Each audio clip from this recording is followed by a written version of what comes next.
35 से 40 लोगों की ग्रैंड इफ्तारी, वो भी घर पे। हर एक चीज़ घर पे बनी हुई और वो भी बहुत ही ऑर्गेनाइज़ वे में। अगर आपका भी घर छोटा है, आप भी दावत करना चाह रहे हैं, मेन्यू की नहीं समझ आ रही, क्या चीज़ किस तरह मैनेज करें, तो ये वीडियो है आपके लिए।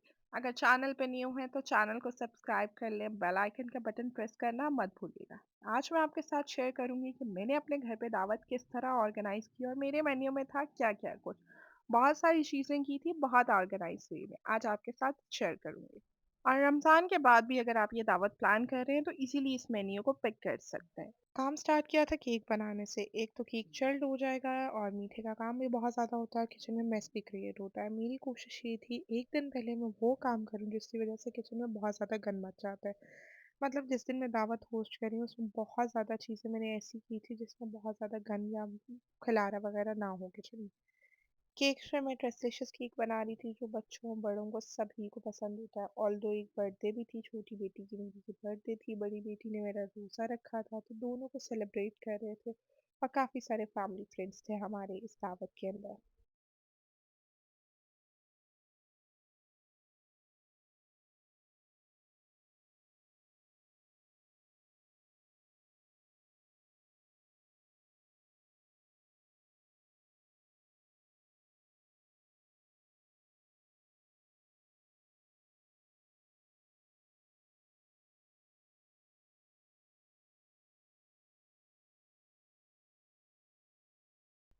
तो सभी इसे बहुत शौक से खा लेते हैं। एक तो फ्लेवर बहुत अच्छा होता है और बच्चे और बड़े सब बहुत शौक से खा लेते हैं। तो मैंने इसी को सेलेक्ट किया था और इसको सर्व करना भी बहुत बड़ा टास्क नहीं होता क्योंकि जिस डिश में आप इसे बेक कर रहे होते उसी के ऊपर फ्रॉस्टिंग हो जाती है। ना सर्विंग का इतना प्रॉब्लम होता है, ना केक को संभालने की इतनी प्रॉब्लम होती है।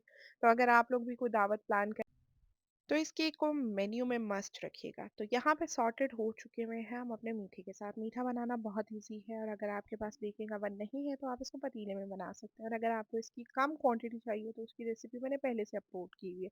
इजीली आपको इंटरनेट से भी कहीं और से भी ये रेसिपी मिल सकती है, मगर अगर आप 35 to 40% को होस्ट करें तो बहुत ईजी है। लास्ट में मैंने इसमें ऐड कर दिया था सॉल्ट और सॉल्ट ऐड करके इसको प्रॉपर्ली तैयार कर लिया था। अब यहाँ पे सबसे बड़ी जो प्रॉब्लम आई थी वो ये थी कि मैंने इसके अंदर मिल्क ऐड करना था और मिल्क ऐड करना ही मैं भूल गई थी। मैं इसकी जितनी डिटेल्ड रेसिपी है वो कैप्शन के अंदर ऐड कर दूँगी ताकि आपको कोई भी प्रॉब्लम हो तो आप उसको देखकर नोट कर सकते हैं। हाँ, यहाँ पे हमारा केक का बैटर बन के तैयार हो चुका था। इसको मैंने पोर करना था, डिशेज़ में पोर कर रही थी और साथ ही साथ इतने सारे काम। आपको पता है कि गर्मियाँ और सर्दियाँ समेटी जा रही थी और यहाँ पे मैंने गर्मियों के कपड़े निकालने भी थे और सर्दियों के रखने भी थे। ये सारी चीज़ें भी दावत का एक हिस्सा थी। ये चीज़ें भी समेटनी थी, घर पे इतनी सारी जगह नहीं है। एक 5 मरले का पोर्शन है जिसमें आपने 35 टू 40 लोगों को कैसे एडजस्ट करना है। तो यहाँ पे सबसे पहले साथ-साथ ये काम भी चल रहा था, साथ में बेकिंग का भी काम चल रहा था। बहुत सारी चीज़ें होती हैं जब आप घरों पे दावतें होस्ट कर रहे होते हैं। अगर तो आप आउटडोर कर रहे हैं, तो उसमें बजट बहुत ज़्यादा लग जाता है और वो इतना कन्वीनिएंट नहीं होता। मेरे लिए दावत वो दावत होती है जो आप खुद से हर एक चीज़ बनाते हो। हालाँकि मेरे हस्बैंड ने ऑफ़र किया था कि वो खाना बाहर से बनवा लेते हैं, मगर मेरा दिल था मैं खुद ही बनाऊँ। वो सारी चीज़ें भी मैं बना सकती हूँ, बाहर से क्यों बनवाऊँ? ख़ैर, एंड में मैंने इसमें मैं दूध दोबारा से ऐड किया। ये डिज़ास्टर्स होते हैं। मतलब कोई भी दावत हो रही है, ऐसा कुछ कभी भी परफ़ेक्ट कुछ नहीं हो रहा होता। बाकी ये है कि अपनी टिप्स एंड ट्रिक्स आपके साथ शेयर करूँगी जिससे कि आप इज़िली इसे कर सकते हैं। 3 मिल्क केक हमारा बन चुका हुआ था, बेक कर लिया था। बेक करने के बाद अब मैं उसकी फिलिंग तैयार कर रही थी। यहाँ पे तकरीबन 3 लीटर मैंने दूध लिया था, 2 पैकेट मैंने टेट्रा पैक क्रीम के लिए, तो इसके अंदर मैं तकरीबन 1 कप शामिल करूँगी कंडेंस मिल्क का। 1 कप कंडेंस मिल्क का शामिल करने के बाद इसे अच्छे तरीके से मिक्स कर दें। इससे फ्लेवर बहुत अच्छा आता है। ये केक सभी को बहुत पसंद आया था। अगर आप लोगों ने कभी नहीं बनाया तो इसे ज़रूर बनाइएगा और अगर आप इसे बाहर से लेते हैं तो बहुत एक्सपेंसिव पड़ता है और उसी कॉस्ट के अंदर आप बहुत सारी क्वांटिटी बना लेते हैं। लाइक यहाँ पे ये 4 डिशेज़ हैं, मेरी टोटल 6 डिशेज़ बन के तैयार हुई थी। ग्लास डिशेज़ के अंदर मैंने इसे बेक कर लिया था और बेक करने के बाद मैंने इसको सोक कर लिया था, ठंडा होने के बाद, बिल्कुल गरम-गरम के ऊपर नहीं। सोक करने के बाद इसको साइड पे रख देंगे। जब ये अच्छी तरह से एब्ज़ॉर्ब हो जाएगा उतनी देर में मेरे पास बहुत सारे काम थे। आज मेरे प्लान में जो चीज़ें थी वो ये था कि मुझे दही बूंदी पहले से बना के रखनी है, प्याज़ काट के रखने हैं, कोरमा तैयार कर लेना है बिरयानी का ताकि कल के लिए मेरे पास फ्राइंग की आइटम्स रह जाएँ या फिर कोई ऐसा। हालाँकि मेरे प्लान में ऐसा भी था कि मैं अपने जितने भी टेबल्स हैं उसको सेट कर दूँगी। यहाँ पे मैंने बना ली थी बनाना ब्रेड क्योंकि मुझे पता था शाम को जब चाय सर्व करूँगी उसके साथ भी मेरे पास कोई ना कोई चीज़ होनी चाहिए। आप चाहें तो इसे स्किप भी कर सकते हैं मगर मुझे बहुत अच्छा लगता है कि मेरी दावत फुलफिलिंग हो। तो यहाँ पे बनाना ब्रेड ये मैंने खुद नहीं बनाई थी, ये बासत को मैंने रेसिपी दी थी, उन्होंने बनाई थी और काफ़ी अच्छी बन के तैयार हुई थी। मैंने इसको सिर्फ बेक किया था। बेक करने के बाद यहाँ से भी सॉर्टेड हो चुकी थी क्योंकि डेज़र्ट हो चुके थे। एक तो डेज़र्ट आपका हमेशा चिल्ड सर्व होता है, वो पहले बना लें तो बहुत ज़्यादा ईज़ी होता है। अब इसका पार्ट था जिसमें मैं कैरेमल बना रही थी। होममेड कैरेमल बहुत अच्छा बनता है। इसमें मैंने 2 कप चीनी ली थी, 2 कप चीनी को बहुत हल्की आँच पे कैरेमलाइज़ कर लिया था। जब ये फुल कैरेमलाइज़ हो गई थी तो मैंने इसमें 1 ग्लास पानी का शामिल कर दिया था। जिस स्टेज पे आप इसमें पानी शामिल करते हैं उस टाइम पे आपने एहतियात करनी है, बिल्कुल भी पैनिक नहीं करना क्योंकि इसमें बबल्स बनते हैं और बहुत ज़्यादा हीट होती है। तो इस टाइम पे आपको ना इसको हिलाना है या छेड़ना नहीं है, इसको इसी तरह छोड़ देना है 5 टू 10 मिनट्स के लिए। जो आपकी शुगर होगी वो डिज़ोल्व हो जाएगी, थोड़ा-सा सॉल्ट ऐड करेंगे और 2 से ढाई पैकेट मैंने इसमें क्रीम के शामिल किए थे और इसको अच्छे तरीके से विस्क कर लिया था। तो हमारा होममेड कैरेमल बन के तैयार हो चुका था जो कि हमारे ट्विस्टलिशियस केक पे जाना था। अब जो ट्विस्टलिशियस केक की एक और चीज़ रहती थी वो थी व्हिपिंग क्रीम। व्हिपिंग क्रीम को भी मैंने एक साइड पे बीट कर लिया था। और इस टाइम तक जो काम कर रही थी वो मैं अकेली नहीं थी, मैं थी और मेरे हस्बैंड थे। हम दोनों मिलके अभी तक इन सब चीज़ों को कर रहे थे। यहाँ पे हम लोगों ने केक की फ्रॉस्टिंग की है। फ्रॉस्टिंग के अंदर सबसे पहले हम लोगों ने व्हिपिंग क्रीम इसके ऊपर स्प्रेड कर ली है। ये सारी चीज़ें करना बहुत ज़्यादा इम्पोर्टेंट होता है जब भी आप एक दावत कर रहे होते हैं और आपने अपना मेन्यू पहले से प्लान कर लेना है। मैंने अपना मेन्यू पहले से ही प्लान किया हुआ था कि मैं क्या-क्या चीज़ें करने वाली हूँ और उसकी ग्रॉसरीज़ मैंने सुबह ही कर ली थी। मतलब आज का दिन जब से मैं सुबह उठी हूँ सबसे पहले मैंने अपनी ग्रॉसरीज़ पूरी की थी। जो-जो चीज़ें मेरे पास नहीं थी वो सबसे पहले मैं लेकर आई थी ताकि कोई भी चीज़ मसला ना हो। चिकन की मैंने बिरयानी बनानी थी, चिकन मैं पहले से ले आई थी, चिकन को वॉश करके रख लिया हुआ था। अब मुझे चिकन को मैरिनेट करना था। और चिकन अगर आपका 1 दिन पहले मैरिनेट हुआ हो तो आपकी बिरयानी बहुत मज़े की बन के तैयार होती है। यहाँ से डिज़र्ट करने के बाद मैंने जो दूसरी स्टेप किया था वो बिरयानी को लिया था। क्योंकि अब आपकी जो मेन डिश है वो अच्छी अगर बनी हो तो बहुत ज़्यादा फ़ायदा हो जाता है। खैर डिनर के अंदर मैंने बहुत ज़्यादा चीज़ें नहीं की थी। पहले मैंने सोचा था कि मैं पाई कर लेती हूँ या कोई सालन कर लेती हूँ। मगर इतनी सारी चीज़ें इफ्तारी में होती हैं और इसके बाद अगर आप डिनर बहुत ज़्यादा हेवी कर लेते हैं, एक तो बहुत ज़्यादा वेस्ट भी होता है और दूसरा बहुत ज़्यादा टाइम भी ज़ाया होता है। तो जब भी आप ऐसी कोई दावत प्लान कर रहे हो तो बहुत सोच समझ के करें क्योंकि दावत करने के बाद आपने बर्तन धोने हैं, समेटने हैं और इसके अलावा इसके साथ-साथ आपको वो खाने भी समेटने पड़ेंगे। मतलब आप लोग इस हिसाब से दावत प्लान करेंगे कोई भी चीज़ आपकी बचे ना, आपको फ्रिजों में सँभालनी ना पड़े। क्योंकि दावत तो आप एक दफ़ा किसी तरह हिम्मत करके होस्ट कर लेते हैं, मगर उसके बाद समेटना बहुत बड़ा टास्क होता है। बिरयानी के लिए यहाँ पे मैंने बिरयानी मसाले के पैकेट शामिल किए थे क्योंकि मैं बना रही थी 5 किलो चावल और तकरीबन 6 से 7 किलो चिकन की बिरयानी। तो ये एक ह्यूज बैच बनने वाला था जिसके अंदर मैंने 6 पैकेट बिरयानी मसाला के लिए थे। साथ में मैंने इसमें अदरक लहसुन का पेस्ट शामिल किया था जो कि 6 से 7 बड़े वाले चम्मच थे। 7 चम्मच मैंने तकरीबन इसके अंदर ऐड कर दिए थे हरी मिर्च के। हरी मिर्च ऐड करने के बाद मैंने दही तकरीबन ऑलमोस्ट इसमें आधा किलो शामिल किया था। आधा किलो दही के साथ 2 बड़े चम्मच मैंने इसमें एक लाल मिर्च के शामिल किए थे, 2 चम्मच मैंने इसमें काली मिर्च के साथ में नमक शामिल करके इसको अच्छी तरह से मिक्स कर लिया था। मिक्स करने के बाद मैंने इसे 2-1 घंटे छोड़ दिया था। 2 घंटे छोड़ने के बाद यहाँ पर जब भी आप बड़े बैच में बिरयानी बना रहे हो, इतनी मज़े की आपकी बिरयानी बनेगी, आपने करना ये है कि प्याज़ इसमें हमेशा फ्राई करके शामिल करना है। तो वो मेरा पॉट छोटा रहता था रह रहा था और मेरे पास इतना बड़ा पॉट नहीं था, तो मैंने इसको पतीले में शिफ्ट किया और करने के बाद मैंने तकरीबन 2.5 से 3 किलो प्याज़ ले ली थी, जिसको मैंने बारीक-बारीक पहले से काट लिया था। इसको मैंने एक तरफ डीप फ्राई करना शुरू कर दिया और आपने बहुत ज़्यादा फ्राई नहीं करना, उसका कलर सिर्फ हल्का-सा गोल्डन ब्राउन होगा, आपने प्याज़ उतार लेना है, वरना प्याज़ का जो फ्लेवर है वो बहुत ज़्यादा कड़वा-कड़वा हो जाता है। तो यहाँ पे साथ-साथ मैं इसके अंदर प्याज़ शामिल कर रही थी और इसमें कुकिंग टाइम में आपको इतना सुकून हो जाएगा, ना आपकी बिरयानी की बोटी टूटेगी, ना आपका चावल ख़राब होगा। कुकिंग करते हुए आप बहुत ईज़ी हो जाएँगे अगर आप इसमें फ्राइड अनियन शामिल करते हैं, तो ये बहुत बड़ी प्रो टिप है।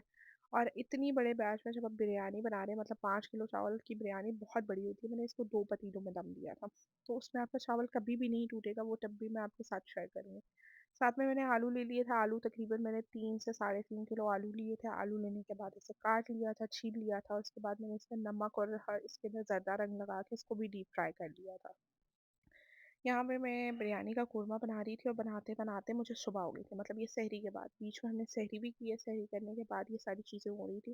क्योंकि मुझे पता था अगर मैं इसको इस स्टेज पे छोड़ देती हूँ तो दिन में मेरे से कभी भी इतनी ईज़ी ले नहीं होगी और मैं इससे सॉर्टेड रहूँगी। मैंने इसके अंदर टमाटर शामिल किए थे, 4 बड़े वाले छील कर मैंने इसके अंदर 4 टमाटर शामिल कर दिए थे।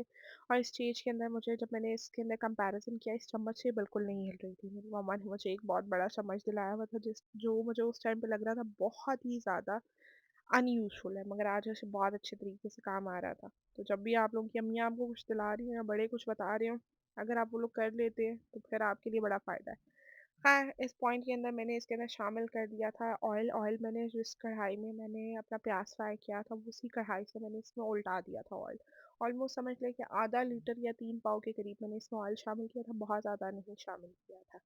यहाँ पे मैं दही बूंदी बना रही थी। दही बूंदी बहुत ईज़िली बन जाती है, मज़े की भी होती है, और इसको भी बना के मैंने फ्रिज में रख लेना था ताकि इफ्तारी के टाइम पे कोई प्रॉब्लम ना हो। दही लिया था, डब्बे का दही लिया था, मीठा वाला दूसरा दही लिया था, और साथ में मैंने शामिल की थी क्रीम। और ये बहुत ज़्यादा आपको नहीं बनानी, ऑलमोस्ट मैंने इसके अंदर तकरीबन 1.5 किलो दही लिया था। 2 डब्बे वाले दही के पैकेट लिए थे, 2 पैकेट क्रीम के लिए थे, दूध शामिल किया था, चीनी 2 चम्मच बड़े वाले शामिल किए थे, नमक था, प्याज था और टमाटर थे। प्याज टमाटर को आप स्किप भी कर सकते हैं, मगर प्याज बहुत अच्छी तरीके से धोकर शामिल करना है, और जो टमाटर है उसके बीज नहीं होने चाहिए, वरना आपकी दही बूंदी के अंदर पानी आ जाएगा। अब बूंदी आपने बहुत ज़्यादा सोक नहीं करनी, इसके अंदर ये बटाटा बूंदी होती है वो शामिल करते हैं, दूसरी वाली बूंदी इसमें नहीं शामिल करते। जो आप दूसरी बूंदी शामिल करते हैं उससे थोड़ी सी चटपटी सी बूंदी बनती है, मगर ये मीठी वाली बहुत मज़े की बनती है। इसके ऊपर मसाला डाल के जो भी कोई खाना चाह रहा है खा सकता है, इसके अंदर बहुत ज़्यादा मसाले नहीं जाते, चीज़ें नहीं जाती, और ये बहुत अच्छी आपकी डिश बन जाती है। जब भी आप दही बूंदी बनाएं, उसमें सबसे इम्पॉर्टेंट चीज़ ये है कि वो बहुत ज़्यादा क्रीमी होनी चाहिए। मसाले बहुत ज़्यादा नहीं होना चाहिए, दही खट्टा नहीं होना चाहिए, क्रीमी क्रीमी उसका फ्लेवर होना चाहिए। एक छोटी हरी मिर्च मैंने इसमें शामिल की थी, थोड़ा सा मैंने दही बड़ा मसाला शामिल किया था, और ये हमारी दही बूंदी बन के तैयार थी। इसके बाद मैं सोने के लिए चल गई थी, इन सब चीज़ों को समेट के, बर्तन वगैरह किचन वगैरह साफ़ करके। ऑलमोस्ट इस टाइम पे तकरीबन 8 से 9 बज चुके हुए थे। 8 से 9 बजे के बाद मुझे थोड़ा-सा नैप लेना था ताकि मैं फ्रेश हो सकूँ, क्योंकि मैं कल सुबह से उठी हुई थी।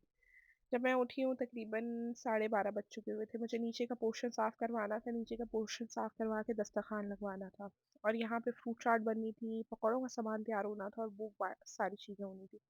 नीचे जाके पोर्शन को साफ़ करवाया, पोर्शन साफ़ करवाने के बाद मैंने मजलिस लगाई थी। अगर आपके घर में बहुत सारी चीज़ें नहीं हैं और अगर आप मजलिस लगाना चाह रहे हैं, तो सिंपली बीच में कोई कारपेट या दस्तरख़्वान बिछाएँ, साइडों पे जो आपके घर में गद्दे या तलाइयाँ होती हैं उनको फ़ोल्ड करके रखें, उसके ऊपर कोई अच्छा कपड़ा या बेडशीट वगैरह बिछा दें, तो आपका बहुत अच्छा-सा ह्यूज सा दस्तरख़्वान लग जाएगा।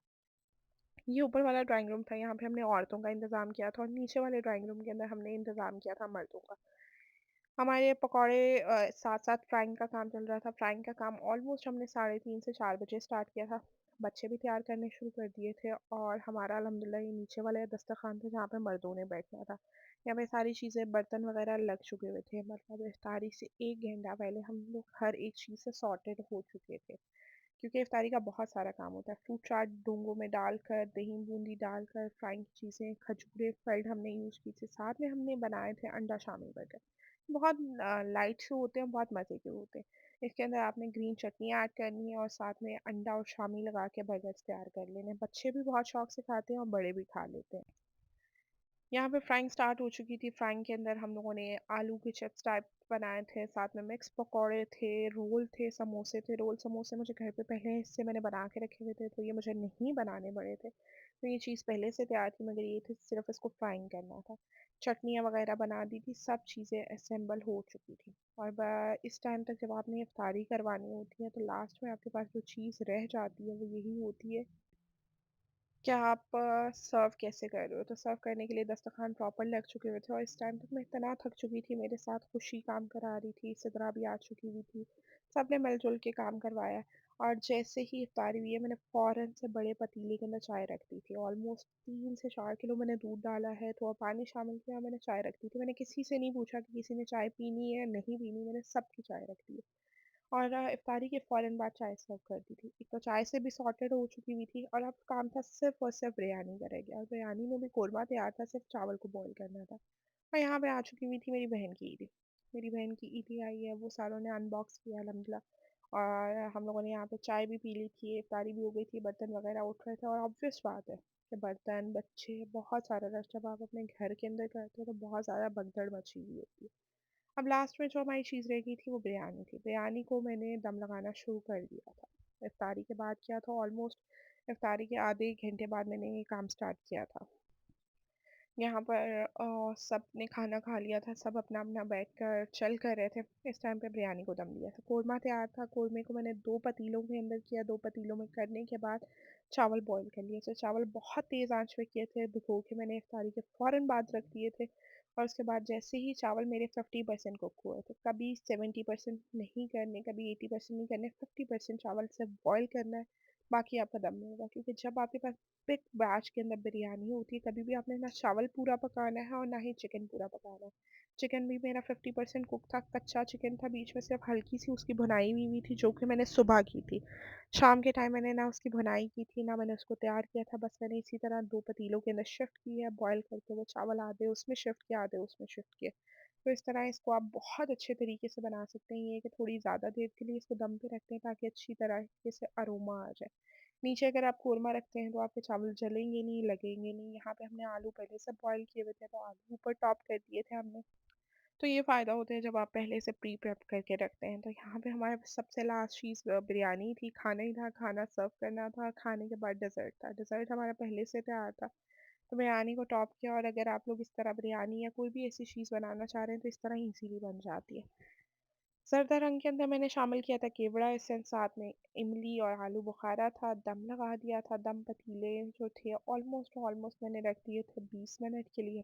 पहले तेज़ आँच पे 10 मिनट के लिए रखे, 10 मिनट हल्की आँच पे रखे थे। तो हमारी बिरयानी बहुत ज़बरदस्त बन के तैयार हुई थी, इसका फ्लेवर इतना मज़े का था। हाँ, एक चीज़ मैं आपको रिकमेंड करूँगी, अगर आप बिरयानी बना रहे हैं तो मेहरान का बिरयानी मसाला ज़रूर यूज़ कीजिएगा। Thank you so much for watching. अल्हम्दुलिल्लाह हमारी इफ्तारी की दावत बहुत अच्छी रही, खाना सबको बहुत पसंद आया, सब चीज़ें बिल्कुल परफेक्ट थी। जितना हो सका मैंने आपके साथ शेयर किया, जो चीज़ें नहीं शेयर कर सकी, आपको पता है घर पे दावत होती है, बहुत सारी चीज़ें होती हैं, हम बहुत सारी चीज़ें कैप्चर नहीं कर पा रहे होते। मगर मैंने कोशिश की है कि हर एक चीज़ आपके साथ शेयर करूँ और डिटेल में शेयर करूँ कि आप इफ्तार की दावत कैसे कर सकते हैं, और जो ट्रिकी चीज़ें वो आपके साथ शेयर की है। बाकी सब आप लोग भी बहुत एक्सपर्ट हैं। Thank you so much for watching.